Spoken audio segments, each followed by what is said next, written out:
Welcome to अधिगम hub. कैसे हैं आप लोग? आई होप आप बहुत अच्छे होंगे, स्वस्थ होंगे और स्टडी भी आपकी शानदार चल रही होगी। तो आज जो हम पढ़ने जा रहे हैं वो है प्रीपोजिशन। प्रीपोजिशन एक ऐसा टॉपिक है जो कि हर कॉम्पिटिटिव एग्जाम में आता ही आता है, क्योंकि इंग्लिश तो हर एग्जाम में होती है और प्रीपोजिशन उसी का एक पार्ट है। तो प्रीपोजिशन के बारे में जानेंगे। सबसे पहली बात ये आती है कि प्रीपोजिशन क्या होता है। तो देखिए, अगर हम इसका एक तरीके से इसको टुकड़ों में तोड़ दें तो प्री प्लस में पोजीशन, प्री प्लस में पोजीशन। प्री क्या होता है, यानी एक तरीके से पहले, और पोजीशन एक तरीके से हम स्थिति कह सकते हैं किसी चीज की। पोजीशन मतलब उसे कहाँ रखा जाए।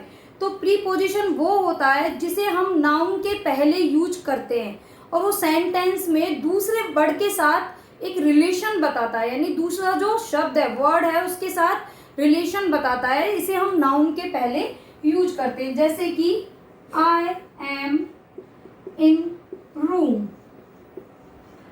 अब देखिए, इधर प्रीपोजिशन है इन, इधर ये नाउन लगा लेते हैं हम इसे। अब ये नाउन या प्रोनाउन, तो इसका जो इसके साथ संबंध बताता है वो किसके जरिए होता है? प्रीपोजिशन के जरिए। यानी प्रीपोजिशन जो कि नाउन या प्रोनाउन के पहले लगकर शब्द एक दूसरे शब्दों के साथ संबंध को दर्शाता है। तो सबसे पहले हम देखेंगे इनका यूज। लेकिन उससे पहले कहना चाहूंगी कि अगर आपने मेरे चैनल को सब्सक्राइब नहीं किया है तो प्लीज सब्सक्राइब कर लीजिए, ताकि आने वाले वीडियोस के बारे में आपको पता चलता रहे। और अगर वीडियो पसंद आए तो उसे लाइक जरूर कीजिएगा।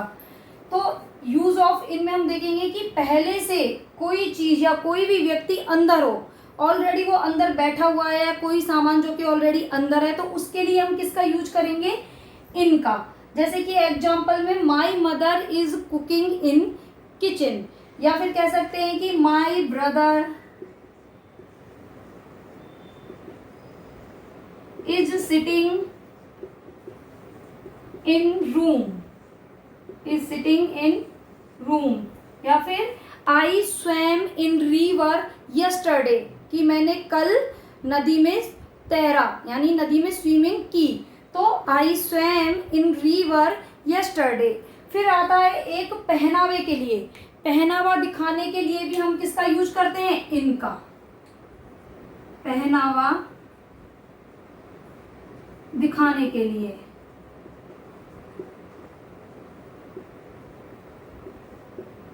पहनावा दिखाने के लिए भी किसका यूज होगा? इनका। कैसे? He was in black shirt, he was in black shirt, यानी वह एक ब्लैक शर्ट में था। He was in black shirt। या फिर कह सकते हैं कि she was wearing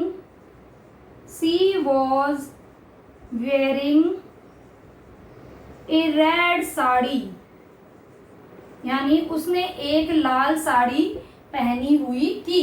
She was wearing a red sari. लेकिन अगर हो कि she was wearing in a red sari, नहीं, तो मैं यहाँ आपको ये बताना चाहती हूँ कि इधर जब भी wearing आएगा तो इनका यूज नहीं होगा। wearing आने पर इनका यूज नहीं होगा।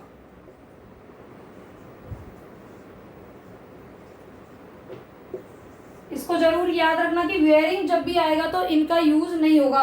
कि she was wearing in red sari, कि वो एक रेड साड़ी में पहनी हुई थी, नहीं, she was wearing a red sari, उसने एक रेड साड़ी पहनी हुई थी। या फिर कह सकते हैं कि she was in red sari, कि वो एक लाल साड़ी में थी। She was in red sari but she was wearing a red sari. तो यहाँ पे क्या होगा? इनका यूज नहीं होगा। और किसी भी पहनावे को दिखाने के लिए कि she is in blue frock, या she was wearing she was in a beautiful gown, इस तरीके से जब भी कोई पहनावे की बात आएगी तो हम इनका यूज करेंगे। लेकिन जब भी आएगा वेयरिंग तो हम इनका यूज नहीं करेंगे। She was in a red sari but she was wearing a red sari, इनका यूज नहीं होगा। फिर आता है इनका यूज मीडियम ऑफ कन्वर्सेशन और राइटिंग, यानी लिखने या बातचीत करने के माध्यम के रूप में इनका यूज किया जाता है। जैसे कि ही स्पोक इन इंग्लिश, कि वह इंग्लिश में बोला। शी रोट लेटर इन पंजाबी, उसने पंजाबी में लेटर लिखा, पत्र लिखा। तो क्या होता है, मीडियम ऑफ कन्वर्सेशन या राइटिंग, यानी जब भी हम किसी से कन्वर्सेशन या राइटिंग के लिए जब यूज करेंगे किसी लैंग्वेज के लिए, तो हम क्या करेंगे, इनका यूज करेंगे, मीडियम ऑफ कन्वर्सेशन।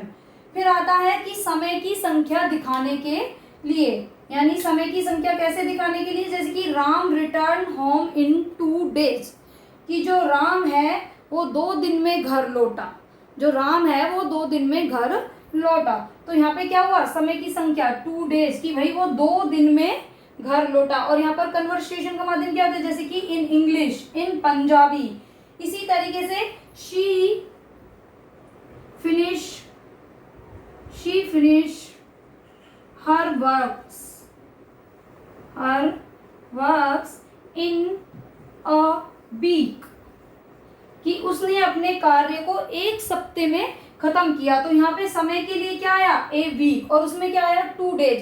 जब समय की संख्या दिखाई जाए कि भाई ये इतने समय में इसने ये काम किया या इतने समय में ये घर वापस आया, जब क्वांटिटी यानी समय की संख्या दिखाए, तो हम क्या करेंगे, इनका यूज। उसके बाद इनका यूज आता है ईयर, मंथ, सेंचुरी या किसी भी सीजन को दर्शाने के लिए इनका यूज किया जाता है। जैसे कि एग्जाम्पल के तौर पे, he came to me in winter, वो मेरे पास कब आया, विंटर में। He came to me in winter. तो यहाँ पे क्या बताया, सीजन, सीजन को बताने के लिए इनका यूज हुआ है। रिया मेट मी इन जुलाई, जो रिया है वो मुझसे जुलाई में मिली। तो यहाँ पर क्या बताया, मंथ, मंथ को शो के लिए क्या करेंगे हम, इनका यूज।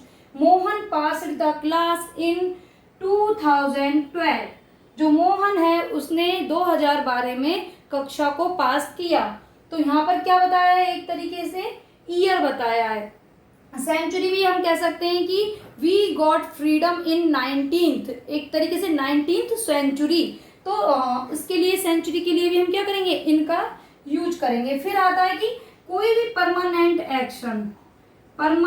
एक्शन को दिखाने के लिए, परमानेंट एक्शन के लिए भी क्या होगा, इनका यूज होगा। एग्जाम्पल के तौर में जैसे कि माई फादर इन रेलवेज, जैसे कोई रेलवे में कार्य करता है तो हम क्या कहते हैं कि my brother in railways, I am in education. तो इस तरीके से परमानेंट एक्शन, की भाई वो रेलवे में कार्य करता है तो माई, तो यहाँ पे क्या हुआ, इनका यूज हुआ है। My father in railways, we are in education, I am in education. तो परमानेंट एक्शन दिखाया गया है कि वो परमानेंट उधर कार्य करता है, तो उसके लिए भी क्या होगा, इनका यूज किया जाएगा। इसके बाद जो इनका यूज होगा वो होगा पार्ट्स ऑफ डे के साथ, यानी दिन के एक भाग के साथ इनका यूज होगा। लेकिन उसके साथ भी एक शर्त है, क्या, कि उसके पहले क्या होना चाहिए, आर्टिकल, यानी पार्ट्स ऑफ डे के साथ क्या होना चाहिए, पहले आर्टिकल, तभी उसके साथ क्या होगा, इनका यूज होगा। जैसे कि देखिए, इन द इवनिंग, इवनिंग क्या है, पार्ट्स ऑफ डे, और इधर द क्या है, हमारा आर्टिकल, तो इससे पहले इनका यूज हुआ। नून पार्ट्स ऑफ डे, द है हमारा आर्टिकल और इनका यूज हुआ। अब मान के चलिए कि पार्ट्स ऑफ डे के पहले अगर आर्टिकल नहीं आता है तो हम क्या यूज करेंगे, तो हम लिखेंगे फिर एट इवनिंग, एट नून, यानी इधर क्या हुआ, द का या कोई भी आर्टिकल जो है उसका यूज नहीं हुआ, तो फिर हमने सीधा क्या यूज किया, पार्ट ऑफ डे के साथ एट का। लेकिन अगर पहले आ जाता है आर्टिकल ए एंड द, तो हम क्या यूज करेंगे, इनका। जैसे कि in the evening, in the noon, in the twilight, in the dusk, ये सब क्या है, पार्ट ऑफ डे। इसके बाद इनका यूज जो होगा वो होगा ट्रांसपोर्ट के साथ, ट्रांसपोर्ट्स यानी यातायात के साथ इनका यूज होगा। उसके साथ भी क्या होगा, पहले आर्टिकल आना चाहिए, पहले आर्टिकल का यूज होगा ट्रांसपोर्ट के साथ, तो क्या होगा, इनका यूज होगा। कैसे, जैसे कि इन ए car, in the bus, I was travelling in the bus, I am going in a car. तो यहाँ पर क्या हुआ, ए। अब देखिए ए क्या है, यहाँ पे हमारा ए है, हमारा यहाँ पे आर्टिकल, और ट्रांसपोर्ट क्या है, कार, और ए क्या है आर्टिकल, तो हमने किसका यूज किया इनका। बस क्या है हमारा ट्रांसपोर्ट, द क्या है हमारा आर्टिकल, और हमने किसका यूज किया इनका। तो अब देखिए अगर आर्टिकल नहीं आता है ट्रांसपोर्ट के पहले तो हम किसका यूज करेंगे, तो हम करेंगे बाई का use, by bus, by car, by train. इस तरीके से हम क्या करेंगे इन सारी चीजों का यूज करेंगे। तो जब पार्ट्स ऑफ डे के पहले आर्टिकल आता है तो इन, अगर नहीं आता है तो एट। ट्रांसपोर्ट के पहले आर्टिकल आता है तो इन, अगर नहीं आता है तो बाई। तो इनके साथ साथ हमने एट और बाई का यूज भी सीख लिया। जब एग्जैक्ट एड्रेस नहीं दिया हो तो हम क्या करते हैं इनका यूज करते हैं। एग्जैक्ट एड्रेस कैसे, जैसे कि आप दिल्ली में रहते हो तो आप दिल्ली में आप कहाँ रहते हैं, कि भाई मैं प्रीतमपुरा रहता हूँ, मैं सहादरा, तो आप कहाँ रहते हैं उसके ऊपर, तो वो क्या हुआ एक तरीके से एग्जैक्ट एड्रेस नहीं है, तो हम क्या लिख देंगे कि शी लीव्स इन दिल्ली, आदि लीव्स इन राजस्थान, क्योंकि अब वो वही राजस्थान में आदि कहाँ रहता है हमें नहीं पता है, क्योंकि राजस्थान भाई कोई एग्जैक्ट एड्रेस नहीं है, राजस्थान में तो बहुत सारे डिस्ट्रिक्ट है, तो वो कहाँ रहता है हमें नहीं पता, तो हम क्या करेंगे इनका use. She lived in Asia, कि वो एशिया में रही, लेकिन वो एशिया में कहाँ रही ये हमें नहीं पता, तो क्या किया हमने इनका यूज। एक तरीके से कह सकते हैं कि जब भी कोई बड़े स्थान का यूज होगा तो हम इनका यूज करेंगे। अच्छा एक और हम देखेंगे, जैसे कि शी लीव्स कानपुर, यहाँ पे ब्लैंक आएगा, कानपुर ब्लैंक यूपी यानी उत्तर प्रदेश, कि वह रहती है कहाँ, कानपुर भी दिया हुआ है यूपी भी दिया हुआ है, तो हम इनका यूज कहाँ करेंगे। मैंने बताया जब भी कोई बड़ी जगह होगी उसके लिए हम क्या करेंगे इनका यूज, तो यहाँ पर तो आएगा इन यूपी, और कानपुर के आगे क्या आएगा एट, यानी she leaves at Kanpur in UP, यानी Ram leaves at Jaipur in Rajasthan, and you leave in at Shahdara in Delhi. तो इस तरीके से जब भी छोटी जगह होगी तो हम एट का यूज करेंगे, और बड़ी जगह के लिए इनका। अगर मान के चलिए आ जाए कि शी लीव्स राजस्थान और फिर इधर ब्लैंक इंडिया, तो अब हम क्या करेंगे, अब हम राजस्थान के लिए एट का यूज करेंगे, क्योंकि यहाँ पे राजस्थान से बड़ा क्या है इंडिया, क्योंकि इंडिया के अंदर ही तो राजस्थान आता है, तो यहाँ पर आएगा कि she leaves eight Rajasthan in India, कि वो इंडिया में राजस्थान रहती है। तो हमेशा छोटी जगह के लिए एट का और बड़ी जगह के लिए इनका यूज किया जाता है। और अगर खाली कोई एक जगह आती है जहाँ पर एग्जैक्ट एड्रेस नहीं दिया हो तो क्या करेंगे हम इनका यूज करेंगे। और अब हम देखेंगे इनटू का यूज, कि इनटू का यूज कहाँ होता है। जब भी कोई चीज बाहर से अंदर की ओर गति करते हुए आए या गति करते हुए जाए तो उसके लिए हम क्या करेंगे इनटू का यूज। जैसे कि Ram jumped into the river to save a child, तो राम ने क्या किया वो नदी में कूदा, तो पहले वो बाहर था फिर वो नदी में कूदा, तो क्या हुआ वो गति करता हुआ अंदर गया। तो Ram jumped into the river to save a child, यानी बच्चे को बचाने के लिए राम नदी में कूदा, तो क्या हुआ बाहर से अंदर की ओर वो कूदा। He dived into the pond, dived यानी गोता लगाना, उसने पॉन्ड यानी तालाब में गोता लगाया, बाहर था फिर वो अंदर गया। या फिर ही केम इनटू द रूम, कि वो रूम के अंदर आया, वो बाहर था लेकिन वो रूम के अंदर आया, तो क्या हुआ बाहर से अंदर की ओर क्या हुई एक तरीके से गति हुई। लेकिन एक एग्जाम्पल और है कि she entered into my room, what do you think, is it right कि she enter into my room, वो प्रवेश कर रही है रूम में तो बाहर से अंदर जा रही है, लेकिन ये है गलत, ये गलत है क्योंकि कभी भी एंटर के साथ इनटू का यूज नहीं होता। इसको लिख लेना कि एंटर के साथ इनटू का यूज नहीं होगा, एंटर के साथ इनटू का यूज नहीं होगा। इसकी जगह क्या होगा शी एंटर्ड माई रूम, उसने मेरे रूम में प्रवेश किया, तो यहाँ पे हमें क्या नहीं लगाना है इनटू, तो ये वाला जो सेंटेंस है हमारा गलत है। माना कि गति तो हो रही है लेकिन एंटर्ड के साथ इनटू का यूज नहीं होगा। तो ये एक पॉइंट है नोट करने लायक कि एंटर के साथ इनटू का यूज नहीं होगा, डायरेक्ट आएगा she enter in my room, he entered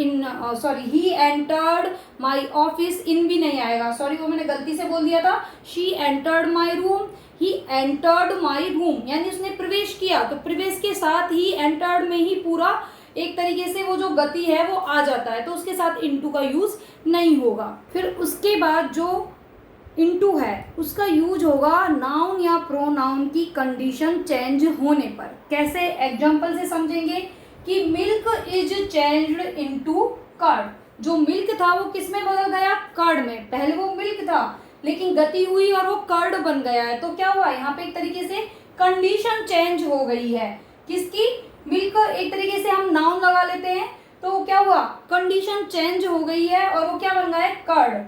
तो यहाँ पर कंडीशन चेंज हुई और वो कर्ड बना, तो यहाँ पर किसका यूज होगा, इनटू का। जैसे कि एक और एग्जांपल देखेंगे, grapes is changed into wine, into wine.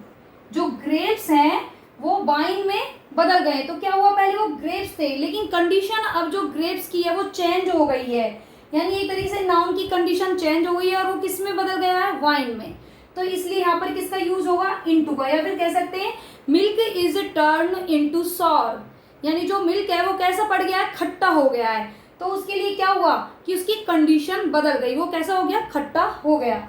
अब इधर जो इनटू है इसका अन्य जो यूज आता है वो आता है ट्रांसलेशन, ट्रांसलेशन के लिए। कैसे, एग्जांपल से समझेंगे, जैसे कि translate the sentences into Hindi,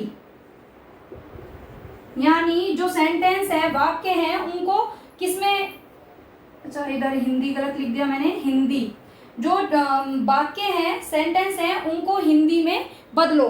तो इसलिए इसके लिए किसका यूज हुआ है, ट्रांसलेट का, और सॉरी इनटू का यूज हुआ है किसके लिए, ट्रांसलेशन के लिए, यानी किसी भी चीज का अनुवाद करवाने के लिए, ट्रांसलेट के लिए हम इनटू का यूज करेंगे। फिर दूसरा आता है ट्रांसफॉर्मेशन, किसका, ट्रांसफॉर्मेशन। ट्रांसफॉर्मेशन के लिए भी हम इनटू का यूज करेंगे। एग्जांपल से समझेंगे कि ट्रांसफॉर्म the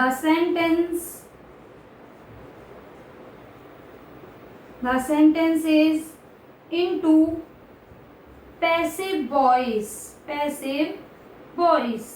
जो वाक्य है उसको किसमें ट्रांसफॉर्म कर दो, किसमें बदल दो, पैसिव वॉइस में। तो यहाँ पर किसी चीज को ट्रांसफर, यानी एक्टिव वॉइस हुआ या कोई वाक्य हुआ, उसको पैसिव वॉइस में जब हम बदलेंगे तो क्या होगा, ट्रांसफॉर्म होगा। तो ट्रांसफॉर्मेशन के लिए भी किसका यूज होगा, इनटू का, और ट्रांसलेशन के लिए भी इनटू का। जैसे कि translate the following sentences into Punjabi, या फिर translate the following sentences into Sanskrit, यानी किसी भी चीज का अनुवाद करने के लिए हम, और किसी भी चीज का ट्रांसफॉर्म करने के लिए हम इनटू का यूज करते हैं। तो ये था इनटू का यूज कंडीशन चेंजिंग के लिए, अंदर से बाहर गति करते हुए, ट्रांसलेशन के लिए और ट्रांसफॉर्मेशन के लिए।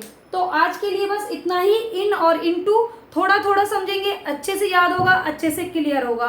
तो प्लीज़ अगर आपको समझ आया हो, डाउट क्लियर हुए हो, तो प्लीज़ लाइक शेयर सब्सक्राइब जरूर करें, एक कमेंट छोड़ के जाएं। Thank you.